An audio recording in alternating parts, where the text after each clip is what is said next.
In today's video, I'm going to teach you how to use sound alerts in MetaTrader 5. By the end, you'll know exactly how to set price alerts that play a sound the moment your conditions are met, so you can step away from the screen without missing key market moves. First, open MetaTrader 5. To bring up the panel you'll use for alerts, press Ctrl+T on your keyboard. That opens the toolbox, a docked window usually at the bottom of the platform. If you don't see it right away, make sure your MT5 window isn't minimized and that the toolbox isn't hidden behind other panels. Inside the toolbox, look for the Alerts tab. Click it to switch from your trade or history view to the Alerts view. In the empty area of the Alerts tab, right-click and choose Create.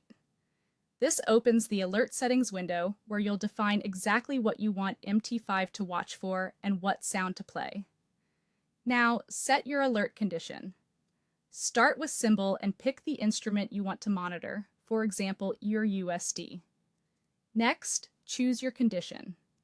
You can base it on the bid or the ask price and whether it should be greater than or less than a target.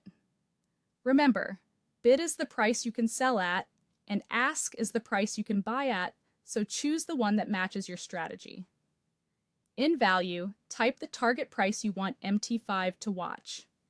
Timeout controls how long the alert stays active after it's triggered. Set this if you want the alert to automatically expire. Finally, in sound, choose the audio file MT5 will play.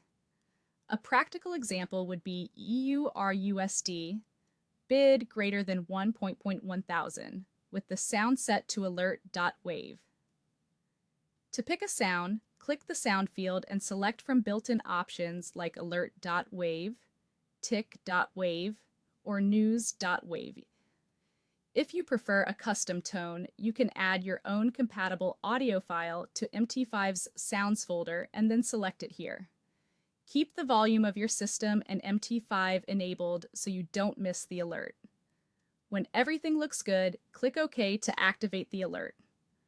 From now on, MT5 will monitor the price automatically and play your chosen sound as soon as the condition is met, even if you're working in another window. To test that it works, create a simple alert close to the current market price so it triggers quickly. Wait for the market to reach your level and you should hear the sound instantly. If you don't, double-check the symbol, the bid versus ask setting, your sound choice, and your device's audio output. That's it. Your sound alerts are ready.